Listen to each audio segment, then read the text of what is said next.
Bonsoir madame, bonsoir monsieur, chers amis, bonsoir. Ravi de vous savoir là encore ce soir pour cette autre édition de l'heure de solution sur ma page Facebook. Nous espérons vivement que ce soir, nous pourrons nous pencher sur 3 courriers. Et d'emblée, je déclare que cette émission est sous la couverture du sang de Jésus. Donc c'est l'Esprit de Dieu qui nous conduit. Et c'est lui seul qui va glorifier Jésus ce soir. Alors nous allons procéder à la lecture du premier courrier. Bonsoir, révérend. Après avoir nié qu'il avait un enfant, mon fiancé l'a reconnu et exige que nous fassions un enfant avant le mariage. Comment interpréter son attitude? Comment interpréter son attitude? C'est un menteur. C'est un menteur, j'allais même dire un joueur. Parce qu'un enfant qu'on a fait, on ne peut pas le cacher toute sa vie. On ne peut pas. Alors, il a nié qu'il avait un enfant. Et maintenant, il le reconnaît. Et il veut que tu fasses un enfant. Cela veut dire quoi? Que vous allez déjà ensemble. Oui. Et c'est pourquoi il est difficile, véritablement, de voler au secours des femmes qui s'engagent, qui se jettent, n'est-ce pas, dans des aventures. Parce que vous allez déjà ensemble. Et maintenant, il veut que vous fassiez un enfant. Tu es même sûr qu'il va t'épouser. Un menteur comme celui-là. Es-tu sûr qu'il n'a pas une autre liaison avec une autre? Si quelqu'un peut déjà dire, nier qu'il a un enfant. Et j'ai l'habitude de dire que l'acte sexuel est un acte d'alliance. Jésus avait dit qu'au commencement, ce n'était pas comme ça. Dieu avait dit que l'homme quittera son père et sa mère et s'attachera à sa femme et les deux deviendront une chair, une seule chair. Nous avons lu ici 1 Corinthiens 6, vous connaissez ces versets, n'est-ce pas? Celui qui va avec une prostituée forme une seule chair avec elle. Moi, je pense qu'on va reprendre ce verset ce soir. Parce que les gens s'engagent, mettent la charrue, donc, mon Dieu, mon roi, avant les bœufs, et ils veulent que subitement Dieu intervienne. C'est très difficile. Oui, c'est très, très difficile de le faire. Le Seigneur a dit, aime ton prochain comme toi-même. Donc, chacun doit s'aimer. Alors, quand vous vous livrez déjà à un homme comme ça, maintenant, s'il l'exige, il pose cette condition parce qu'il sait que tu es allé trop loin avec lui, il est difficile pour toi maintenant de faire chemin retour. Cela veut dire qu'il est prêt à rompre avec toi si tu n'accèdes pas à sa demande. Oui. Vous savez, nous vivons un monde, oh mon Dieu, qui devient de plus en plus compliqué, complexe. On enseigne aux gens de faire de leur corps ce qu'ils veulent, mais seulement il y a des actes qui vous engagent. Vous pouvez ne pas le savoir, mais votre cœur va si loin avec quelqu'un, vous êtes si profondément et émotionnellement engagé avec quelqu'un, il devient difficile de se retirer. Oui. Pour beaucoup, l'acte sexuel était un acte banal. Vous avez raconté l'histoire de cet étudiant. C'était du côté de l'université de Ngouaikele, c'était la seule à l'époque au Cameroun.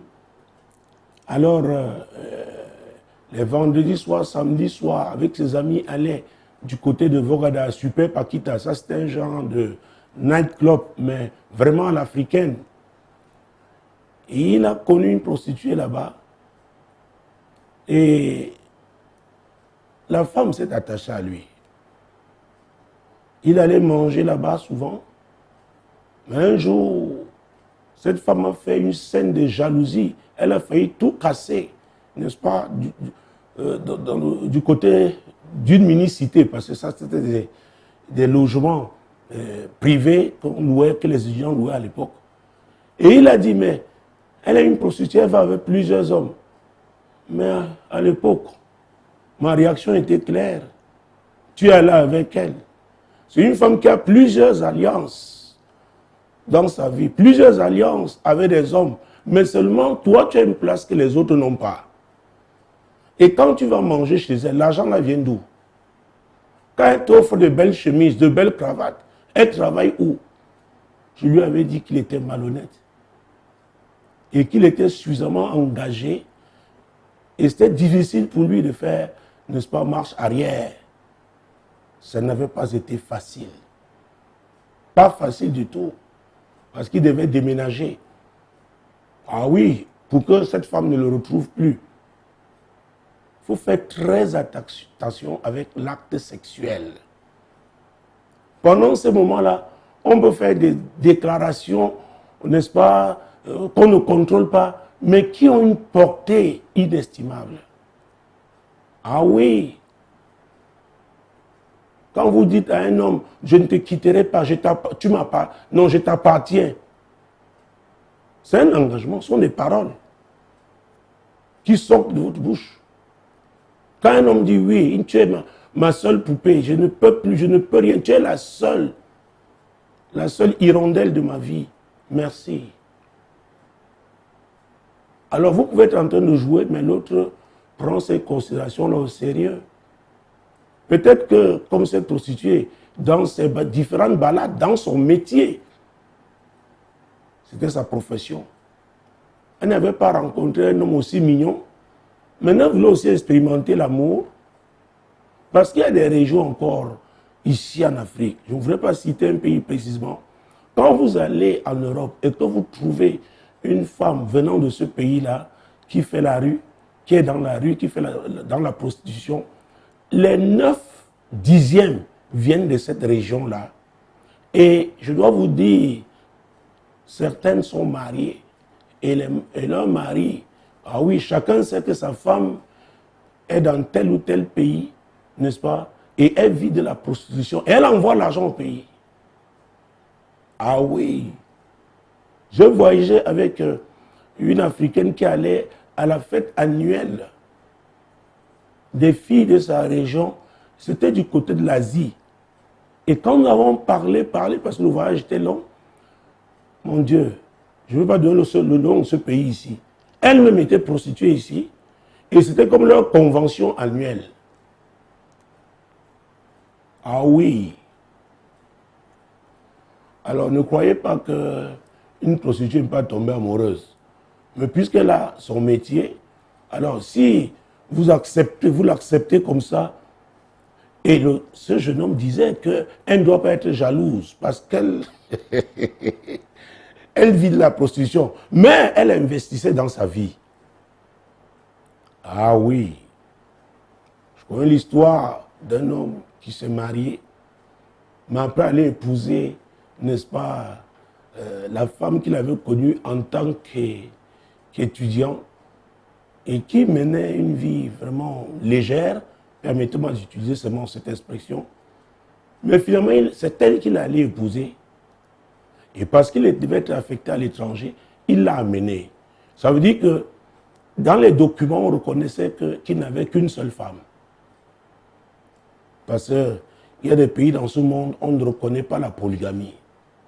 Donc même si vous avez, n'est-ce pas, un quartier de femmes, il y a une seule qui doit être déclarée et c'est avec elle que tu peux voyager. Alors je parlais de 1 Corinthiens, chapitre 6. Mon Dieu, mon roi. Verset 16. Loin de là, ne savez-vous pas que celui qui s'attache à la prostituée est un seul corps avec elle? Car est-il dit, les deux deviendront une seule chair. C'est l'apôtre Paul qui rappelle ce que Dieu a dit dans le livre, la Genèse, le premier livre de la Bible. Mais seulement, il est plus explicite ici. Il dit, ce n'est pas seulement dans le cadre du mariage. Tout rapport sexuel est un acte d'alliance. C'est très important de comprendre ça. Ah oui, tu as fait tes déclarations alors que tu étais au 8e ciel, mais celle-là a pris ça. Ah oui, au sérieux. Elle a dit, voilà mon homme. Et elle va te chercher. Il y a des hommes, oh mon Dieu, il y a l'histoire de cette femme aussi qui avait dit à ce jeune homme, tu ne m'épouses pas, je vais te gâter.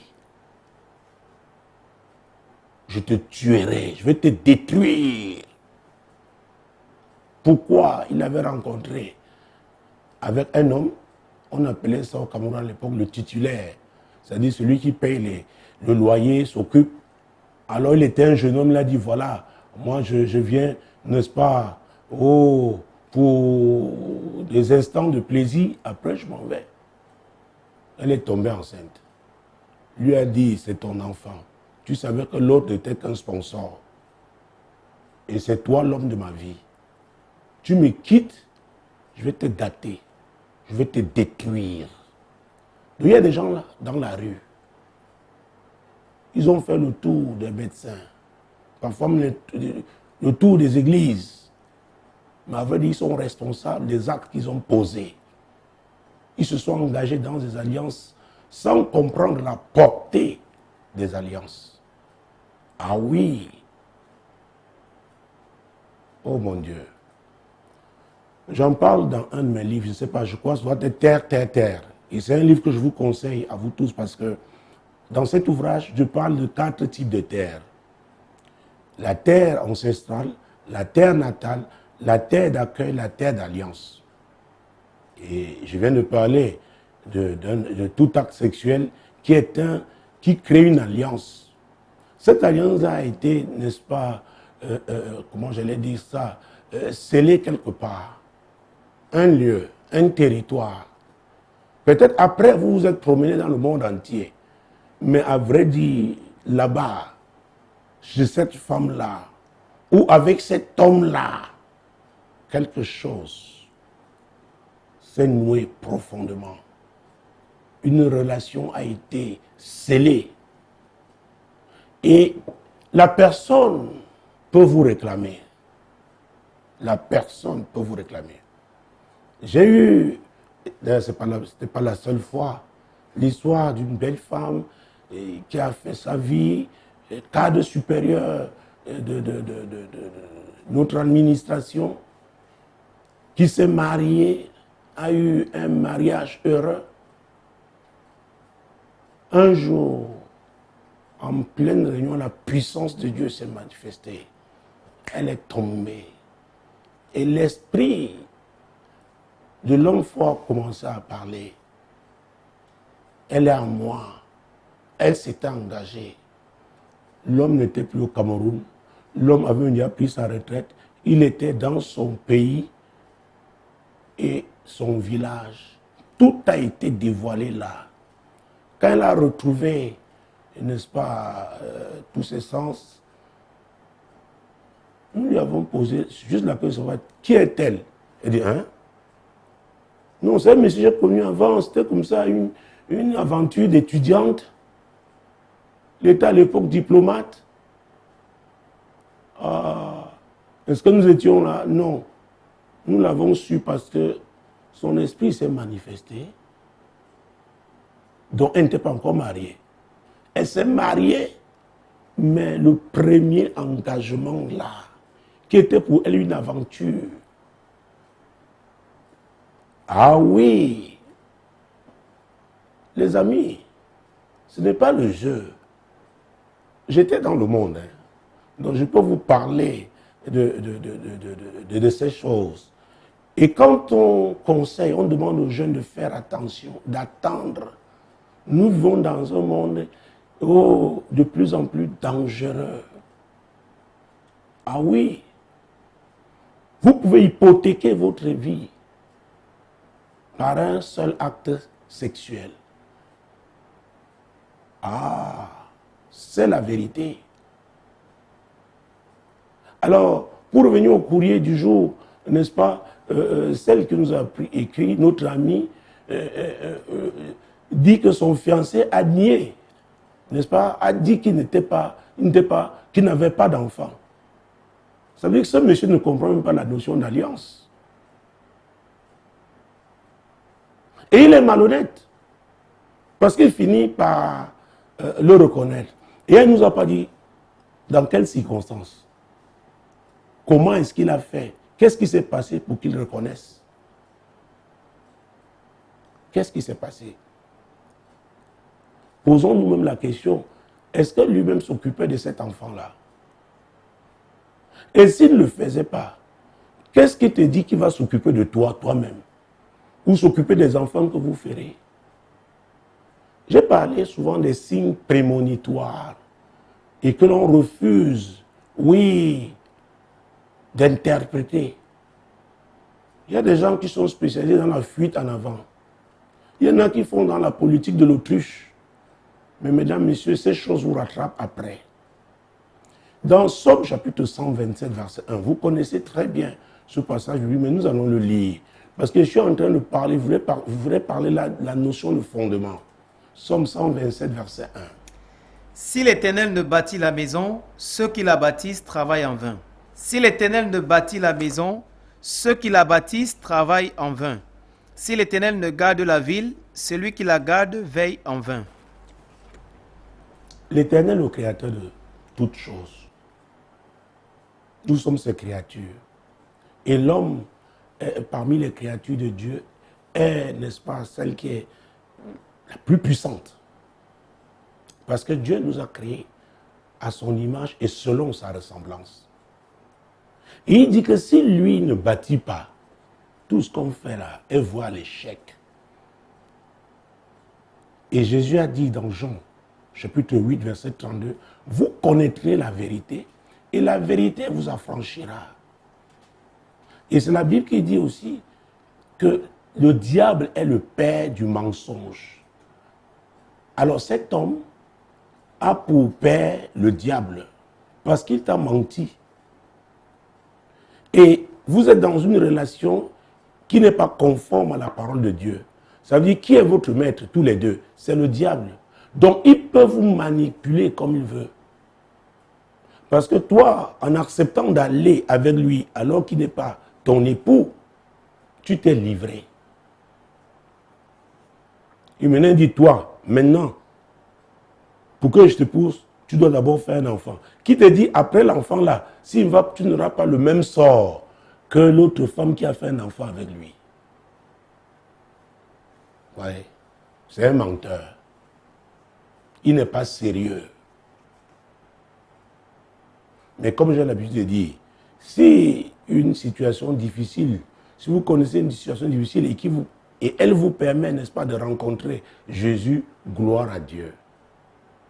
Donc, je te conseille vraiment de créer une distance, le temps véritablement de méditer.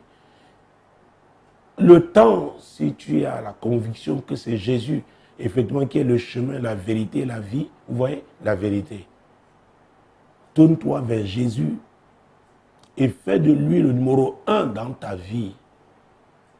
Ah oui, parce que la Bible déclare que celui qui trouve une femme, c'est Proverbe 18, 22, celui qui trouve une femme a trouvé le bonheur. Lisons ce passage biblique, c'est très important. Et cet homme alors, lisons, oui. Celui qui trouve une femme trouve le bonheur, et c'est une grâce qu'il obtient de l'Éternel. Reprenons encore ce verset. Celui qui trouve très important que les femmes ouvrent bien leurs oreilles.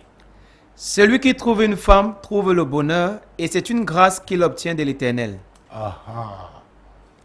Aujourd'hui, les femmes croient que c'est un privilège pour elles que tel ou tel homme la regarde, lui promette le mariage. Or, Dieu dit, celui qui trouve une femme, ce n'est pas possible. On peut trouver beaucoup de femelles, mais trouver une femme. Et quand vous lisez le verset 1 de Proverbe 14, la Bible dit que la femme sage bâtit sa maison. Alors sa maison, c'est d'abord sa vie. Elle fait de Jésus le numéro 1 de sa vie. Et elle laisse Jésus donc la transformer, la préparer, de manière à ce qu'elle devienne, n'est-ce pas, la source de bonheur de quelqu'un. Oui. Donc, ce que je viens de dire là exclut la légèreté. Et je n'aime pas ce mot. Et particulièrement quand il s'agit des femmes. Quand une femme est légère, c'est problématique. C'est problématique. Parce qu'elle ne va pas réfléchir avant de poser des actes.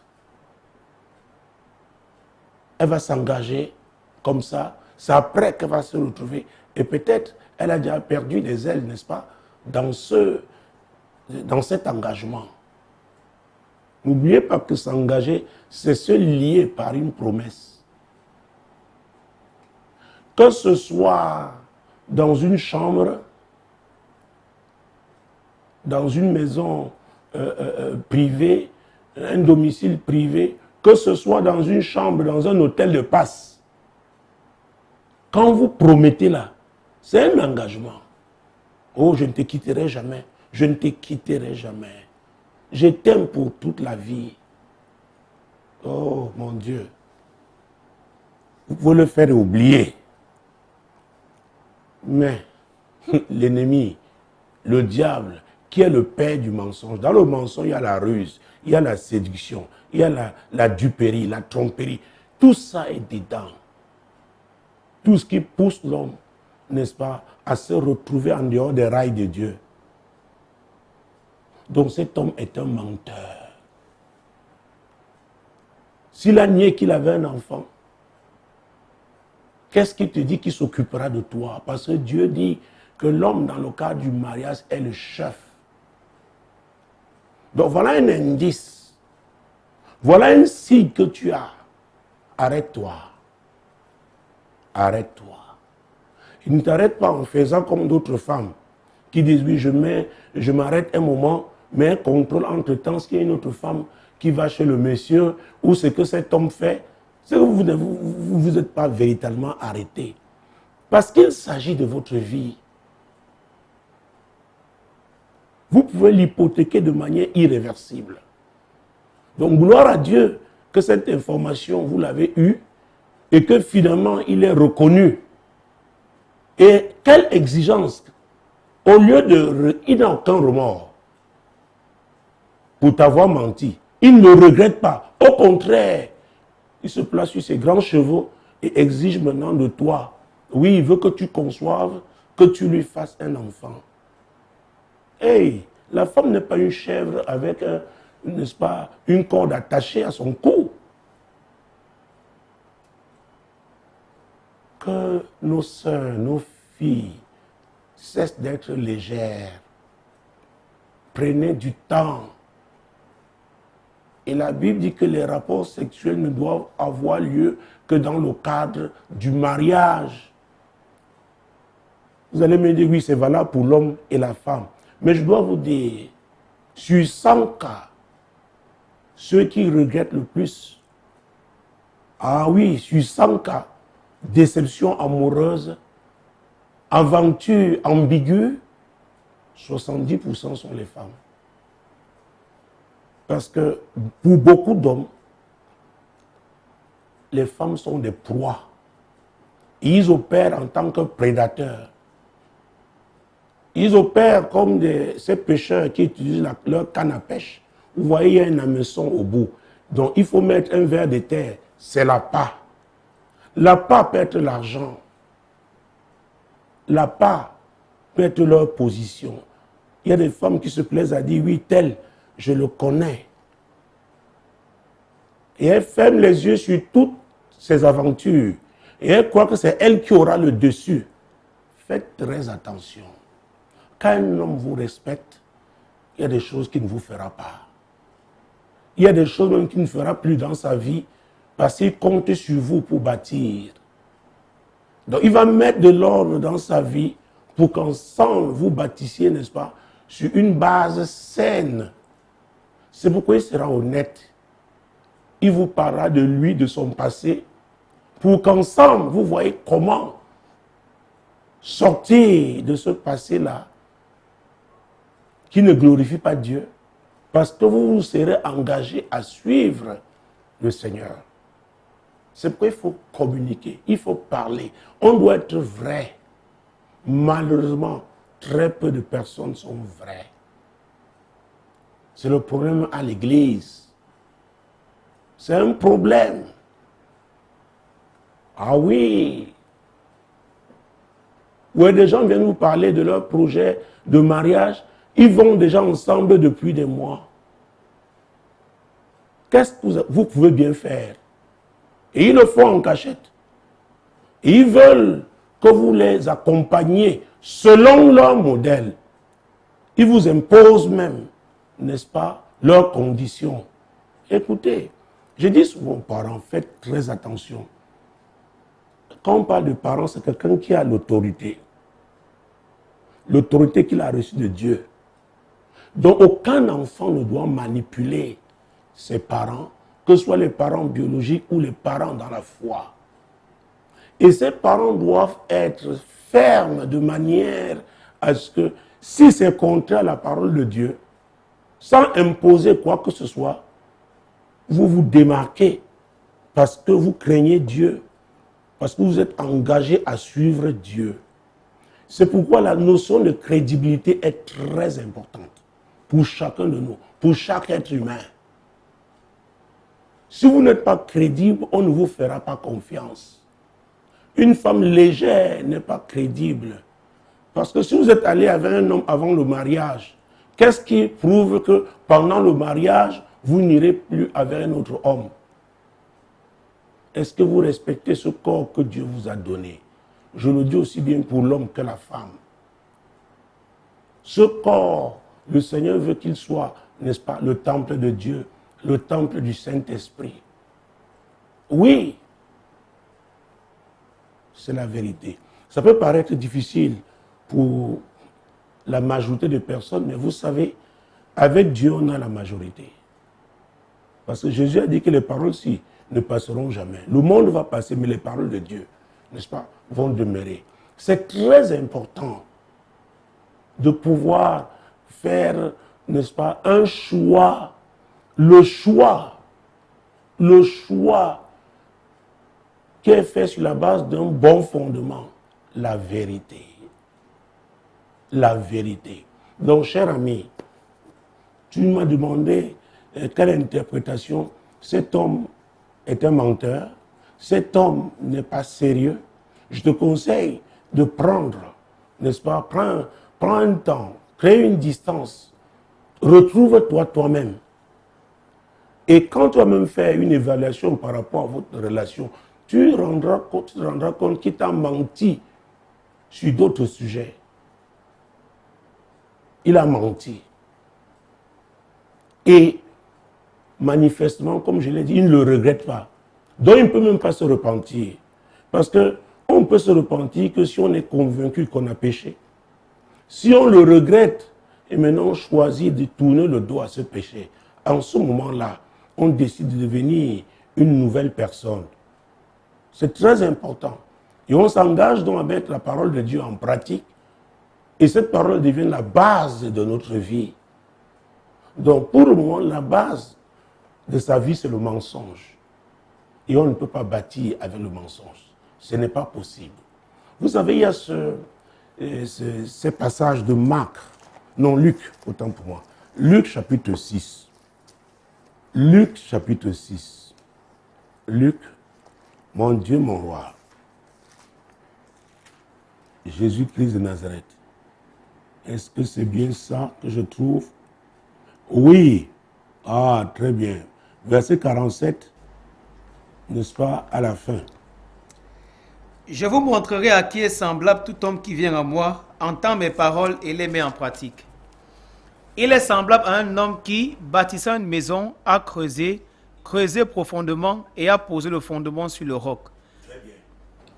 Arrêtons-nous, moi. Cet homme voulait construire une maison solide. Le mariage, c'est aussi une maison. Ah oui. Parce que vous aurez une résidence, un domicile. Mais au plan physique, il faut bien une maison. Mais au plan spirituel, l'engagement là, c'est une maison. Parce que Dieu met deux personnes ensemble, c'est pour accomplir sa volonté. Le mariage est un champ missionnaire. Ah oui. Vous pouvez philosopher, faire vos commentaires. Mais ma référence est la parole de Dieu. Oui. Donc cet homme voulait construire une maison solide. Il n'a pas été pressé. Alors un homme qui veut vous épouser et qui tient d'abord à avoir des rapports sexuels avec vous, il n'est pas en train de bâtir sur du solide. Et si vous l'acceptez, alors vous vous engagez aussi dans une voie incertaine, dans une aventure périlleuse. Et la Bible va nous parler, parce que c'est le Seigneur qui a parlé cette parabole, d'un autre bâtisseur. Continuons. Une inondation est venue et le torrent s'est jeté contre cette maison sans pouvoir l'ébranler parce qu'elle était bien bâtie. Voilà, nous avons lu le psaume 127, verset 1. Si l'Éternel ne bâtit, alors une maison ne peut être bien bâtie que si c'est Dieu, que si c'est la parole de Dieu. Un mariage qui n'a pas pour fondement la parole de Dieu, c'est un mariage fragile, vulnérable.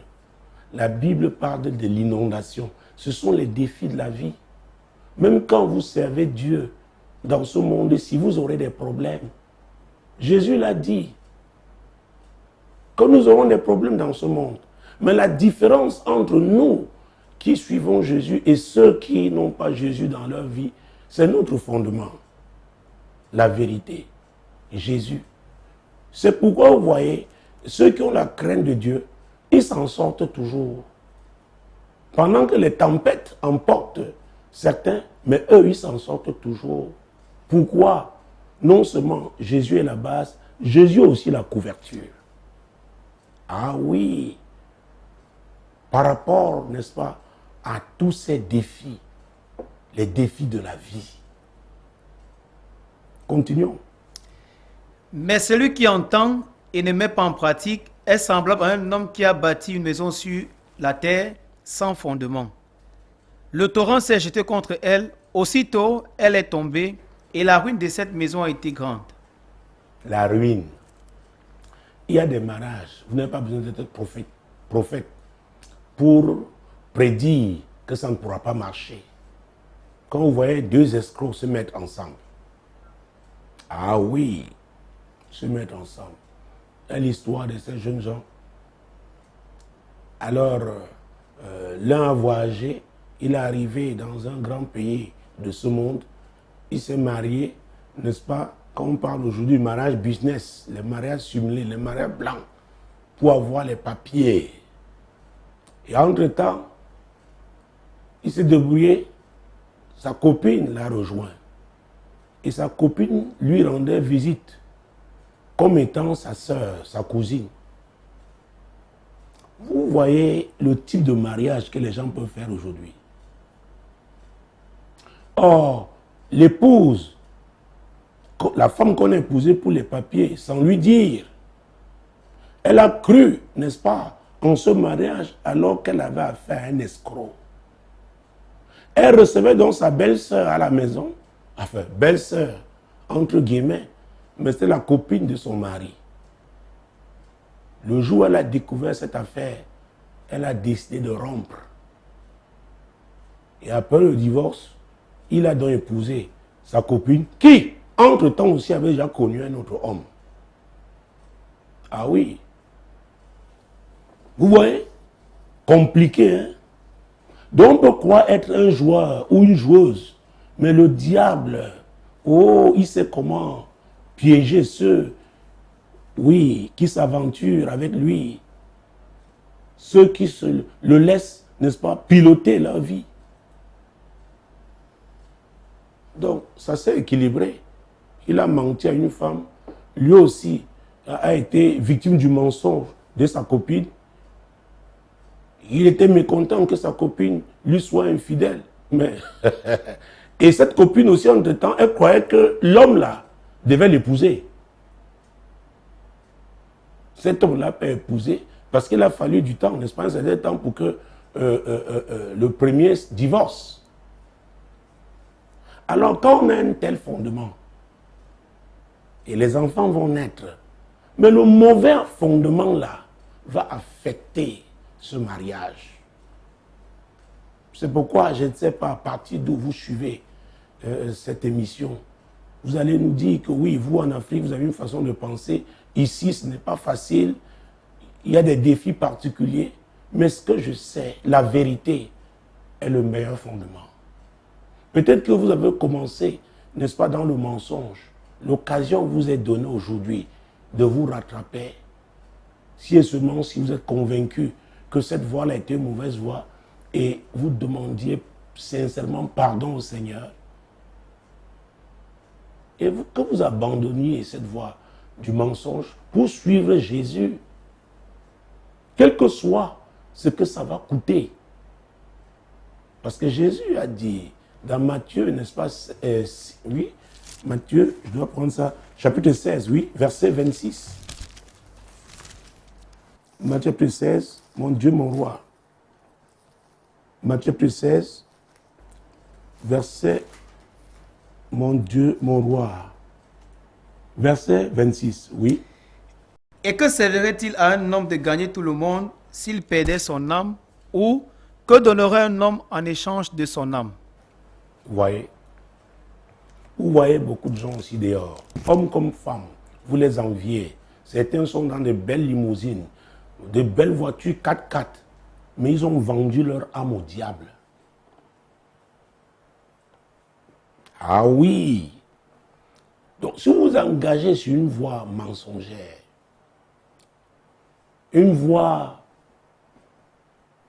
d'injustice, une voie d'adultère, d'escroquerie, vous avez vendu aussi votre âme au diable. Parce que la Bible dit, le salaire du péché, c'est quoi? La mort. Et la mort dont parle la Bible, ce n'est pas seulement quand on cesse de respirer. Quand vous êtes en dehors des rails de Dieu, vous êtes un mort. Ce n'est que le jour où vous allez vraiment vous repentir sincèrement que vous allez revenir à la vie. Donc, pour certaines raisons, n'est-ce pas, liées aux choses vaines de ce monde, les gens s'engagent dans des aventures périlleuses. Et Jésus dit, ça ne vaut pas la peine. Notre passage sur cette terre est de combien de temps? Dites-moi, vous avez déjà rencontré combien d'hommes, de personnes qui ont 120 ans? Très peu. Rares. On peut les compter dans ce monde. Je ne sais même pas s'il en existe. Or, nous, ceux qui choisissent la vérité, ont la vision de l'éternité. La vie éternelle avec le Seigneur. Lui qui est le chemin, la vérité et la vie. Donc, abandonner la voie du mensonge, abandonner la voie, n'est-ce pas, de toutes ces futilités. Salomon avait dit, vanité des vanités, tout est vanité. Il avait 700 épouses et 300 concubines. Imaginez-vous, une année à 365 jours.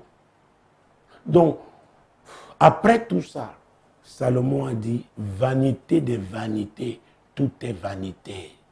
Donc, cher ami, je reviens à ce que j'ai dit. Arrête-toi. Cet homme n'est pas sérieux. Et prends un moment de méditation. Nous avons un Créateur qui veut aussi devenir notre Sauveur. Je parle de Jésus. Si vous croyez, vous êtes convaincu que cette voie n'était pas conforme à la parole de Dieu, alors il faut l'abandonner et vous tourner vers Jésus. Jésus va vous changer, il va vous transformer. Et c'est lui seul qui peut vous donner un mari sincère, votre mari, ton mari. Quelqu'un qui va te respecter, qui va te dire la vérité. Quelqu'un qui craint Dieu. C'est très important, madame. C'est très important, messieurs. Donc, cher ami, voilà ce que je pouvais te dire. Deuxième courrier, s'il vous plaît. C'est après ma dot que mon fiancé me dit que je dois signer polygamie. Priez pour moi, pardon. Je ne veux pas la polygamie. Mimi. Ah, Mimi. Vous voyez? Donc ce soir encore, c'est toujours des histoires de ruses, mensonges, tromperies, jonglage. Après la dot. Et en Afrique, quand la dot a été faite, avait dit, vous êtes déjà l'épouse de cet homme. Et dans la plupart des cas, la famille de l'homme retourne avec la femme, prend la femme désormais. c'était le mois dernier, hein, le mois dernier, oui, presque la fin du mois dernier, oui, il y a quelqu'un ici, un de nos proches, n'est-ce pas, qui allait doter sa femme. La femme a dit, hey, c'est fini là, prends ta femme. Elle est en ce moment dans sa propre famille, c'est sa belle famille, la femme. Sa belle famille, c'est la famille de son mari. Pourquoi la dot a été faite? C'est pourquoi avant de s'engager, il faut parler de toutes ces choses. Je parlais tout à l'heure dans le premier cours de la nécessité de communiquer. On doit être vrai. On doit parler de tous ces sujets. Maintenant, Mimi, est-ce que vous avez parlé de ça? Alors, si vous avez parlé de ça et qu'il t'a promis que ce sera la monogamie et qu'aujourd'hui, après la dot, il te parle de polygamie, c'est malhonnête. Et il y en a qui le font sous la pression de leur famille. Et ça aussi, j'ai dit, un homme qui s'engage, n'est-ce pas, dans le mariage, qui décide de devenir l'époux d'une femme, doit être responsable. Il ne doit pas quelqu'un qu'on va manipuler. Parce qu'il y a cela quelques années, n'est-ce pas, il y a eu ce cas, un cas comme ça. C'était devant monsieur l'officier d'état civil. La femme dit non, ce n'était pas ça. L'homme dit la polygamie. La famille de l'homme regarde l'homme. L'homme dit non, vraiment, il ne peut pas décider de se voir sa famille. La fille a commencé à pleurer. La fille a commencé à pleurer. Et dans la famille, la femme, certains lui disaient non, signe quand même alors, signe quand même. Mais elle avait été ferme. Donc, la Bible déclare, hein, c'est dans le livre de Daniel, ceux qui connaîtront leur Dieu agiront avec fermeté. J'ai parlé l'engagement. Ah oui, on se lie par une promesse. Qu'est-ce qu'il t'a dit? C'est un contrat. Est-ce que dans votre contrat, avant d'accepter ce mariage, et même la dot, avant la dot, parfois on dit qu'on toque à la porte. Est-ce que vous avez parlé de ça? Et si pour toi, ce n'était pas important, si pour toi, c'était évident que ce soit la monogamie, aujourd'hui, tu te rends compte que ce n'était pas si évident que ça. Et c'est toi-même qui dois décider. Tu n'as pas besoin de prière. Chers amis, excusez-moi, depuis peut-être 2 semaines, j'utilise ce ton, mais on doit recourir à Dieu quand on a fait ce qu'on devait faire. Malheureusement, les gens refusent de faire leur part et ils se tournent vers l'église, ils se tournent vers les pasteurs. Écoutez, les pasteurs sont des hommes. Ils ont seulement reçu la grâce d'être au service. Mais ils ne peuvent pas tordre la parole de Dieu. Chacun doit être responsable. C'est toi. Je viens de te citer un exemple. La femme qui a dit niette. Et vous savez, mon Dieu, il y avait déjà, comme on fait souvent en Afrique, le pagne, l'uniforme pour le mariage. C'était compliqué. La femme lui dit, oh, ne fais pas ça. Elle dit, non, ce n'est pas possible. Ça n'entre pas dans sa tête. Elle ne peut pas. Et l'homme aussi dit, il ne peut pas décevoir sa famille. Alors, si on s'engage là, ça dit la famille, la même mariée, la famille de l'homme viendra dicter. Il faut faire très attention. C'est pas Mimi, tu n'as pas besoin de prière. C'est toi-même. C'est toi qui dois décider. Est-ce que tu pourras assumer? Certains vous disent, non, on fait seulement ça comme ça, signe, pour faire plaisir à ma famille. Ça dépend encore de toi. Que vraiment, chérie, tu sais que je n'ai pas l'intention de prendre une autre femme, vraiment, pour qu'on nous fiche la paix, signe.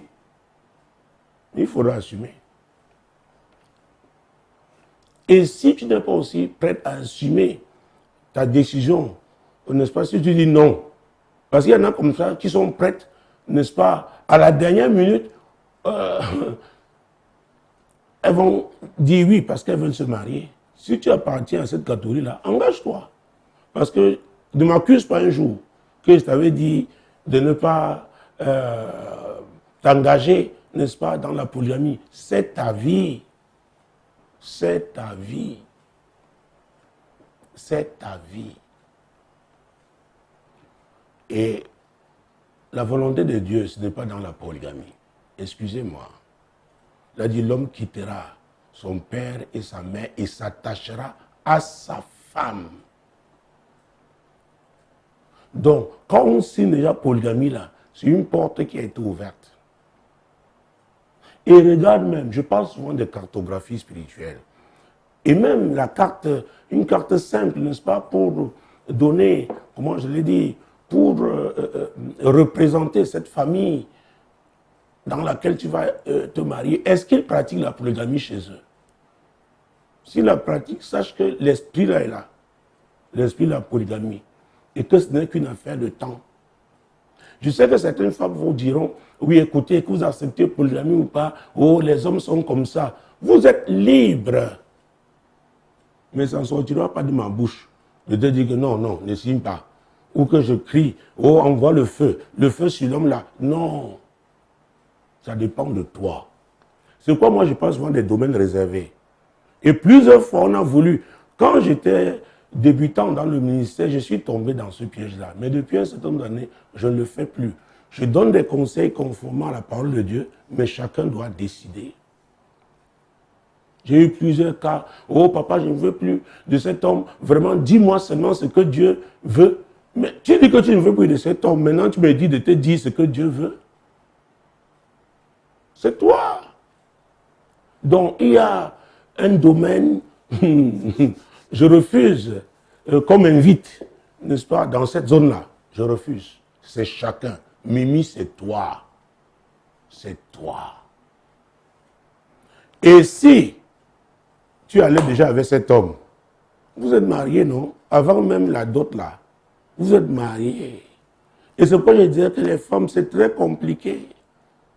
Vous venez alors, vous êtes déjà engagés jusqu'au cou. C'est compliqué. Donc c'est toi qui dois décider, Mimi.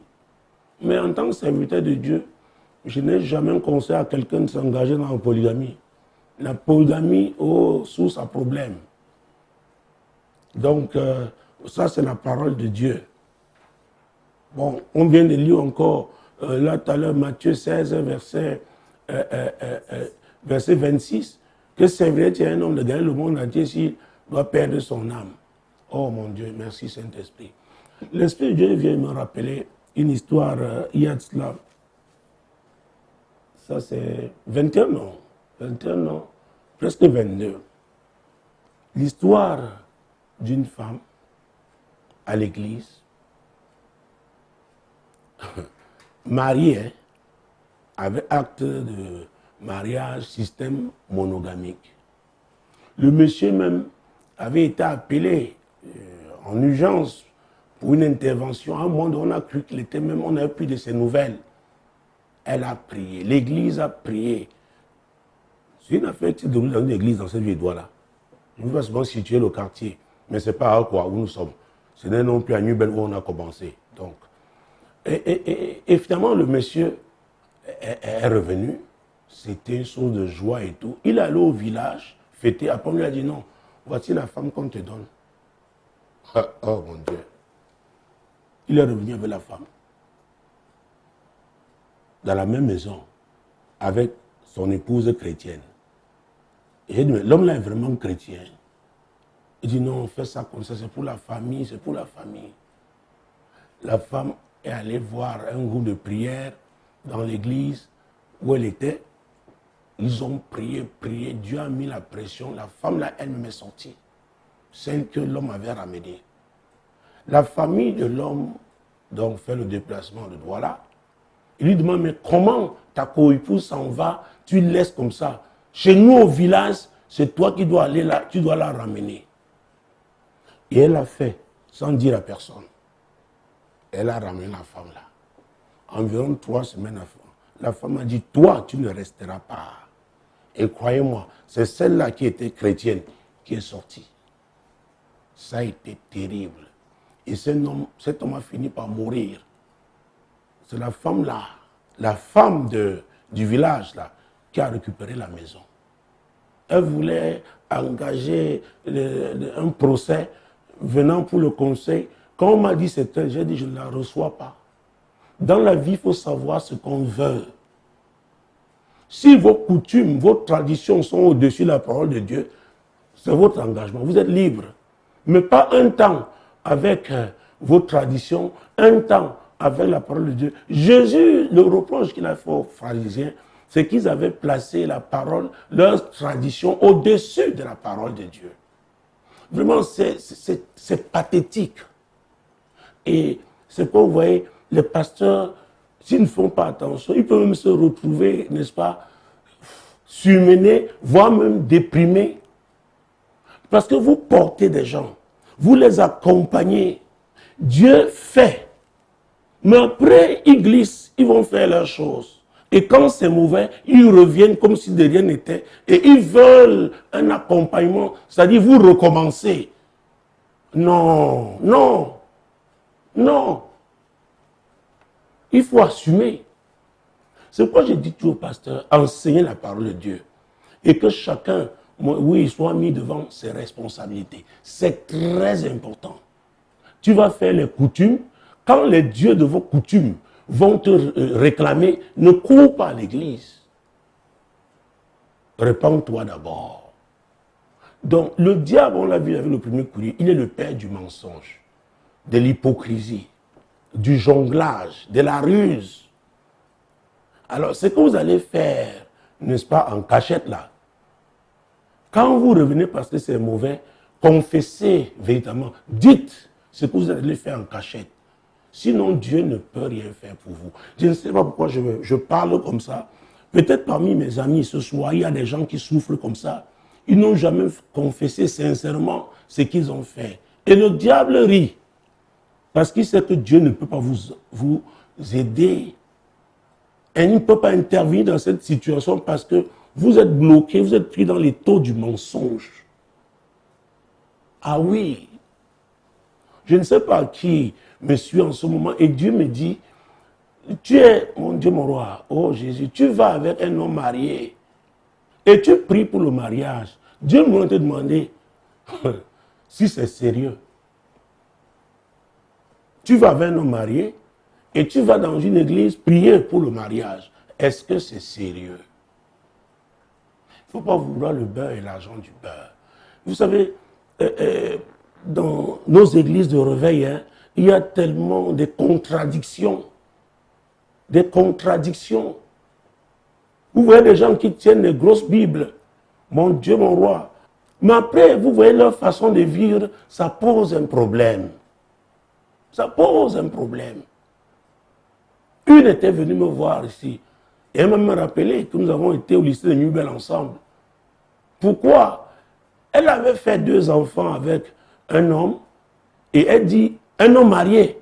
Elle dit qu'elle a eu la révélation que c'est l'homme-là qui est son mari. Je lui ai dit, ok, on va se revoir. Bon, après mon voyage, laisse-moi ton numéro. Jusqu'aujourd'hui. Et j'avais donné des consignes. Qu'on ne lui donne jamais un rendez-vous. Comment vous allez prier sur ce genre de terrain? Elle dit qu'elle a eu sa révélation. Quel est celui alors qui lui a donné la révélation, n'est-ce pas, continuer avec elle? Les contradictions. Les contradictions. Donc, chacun doit aimer sa vie, nous l'avons dit dans le premier courrier.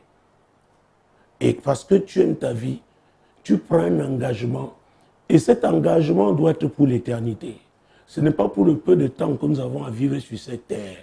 C'est très important, madame. C'est très important, messieurs. Jésus a dit, cherchez premièrement le royaume et la justice de Dieu. Et toutes ces choses vous seront données par-dessus. Toutes ces choses. Toutes ces choses. Mais les gens ont mis leurs désirs, les désirs qu'ils ont, n'est-ce pas, dans ce monde, au-dessus du royaume de Dieu. Et c'est pourquoi, n'est-ce pas, beaucoup se retrouvent dans la confusion. Oui. Vous faites des concessions, vraiment, comment j'allais dire, contre nature. Des concessions qui s'opposent à la volonté de Dieu, à la parole de Dieu. Comment comptez-vous réussir? Et quand vous allez faire ces concessions, vous ne dites à personne. Vous ne dites à personne. Il y a une femme, elle a un poste, un bon poste, n'est-ce pas? Dans une institution financière, la place. Un jour, elle venait, vraiment, qu'il y a un monsieur qui la regarde pour le mariage. Et Dieu me dit, elle vit dans l'adultère. Et c'était un homme marié, n'est-ce pas, qui payait son loyer et tout. Elle me dit, pasteur, ce que je ne vous ai pas dit, c'est que moi-même j'étais marié et une femme a gâté mon mariage. Alors toi aussi tu veux gâter le mariage d'une autre. Et en même temps tu veux te marier. Alors, que ce soit très clair, le royaume de Dieu n'est pas pour les gens qui vivent dans les contradictions. C'est très important. Il faut assumer. Et nous sortons par là. Vous voyez, même ce soir, on n'a pas pu faire le 3e courrier. Alors, je voudrais vraiment que nous prions, chers amis. Peut-être que chacun dans sa vie, quelque part, a posé des actes incompatibles avec la parole de Dieu. Nous nous sommes engagés vraiment sans avoir réfléchi. Aujourd'hui, peut-être, nous souffrons. Il est important de demander à Dieu. Peut-être vous ne connaissez même pas la cause de vos malheurs. C'est pourquoi lisez mon livre « Source de malheur ».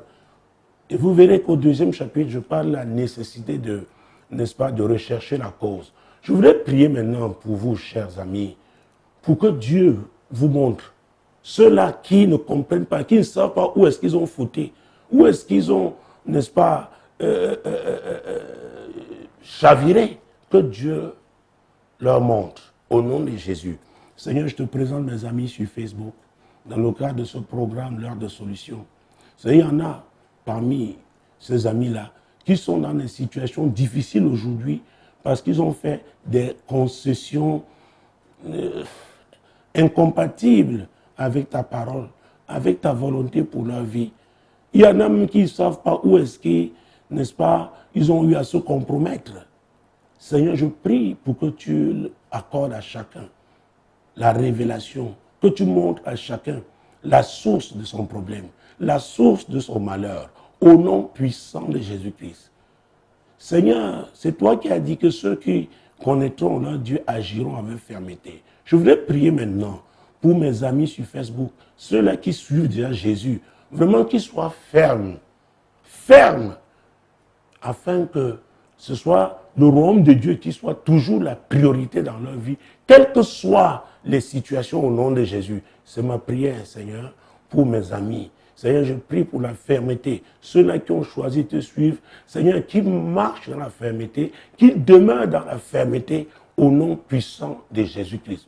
Vous voyez, nous avons parlé de mariage. Et vous voyez que dans le premier ou dans le 2e courrier, il y a comme une sorte de mensonge, n'est-ce pas? Il n'y a pas de malhonnêteté.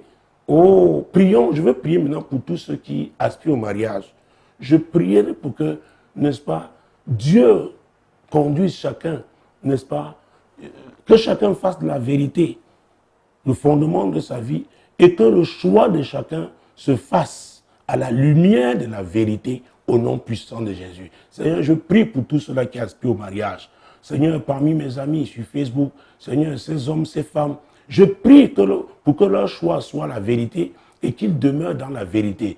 Et s'ils ont affaire aux menteuses, aux menteurs, que ces menteurs, ces menteuses soient exposés au nom puissant de Jésus. Seigneur, préserve mes amis afin qu'ils ne tombent pas dans ces pièges de mensonges.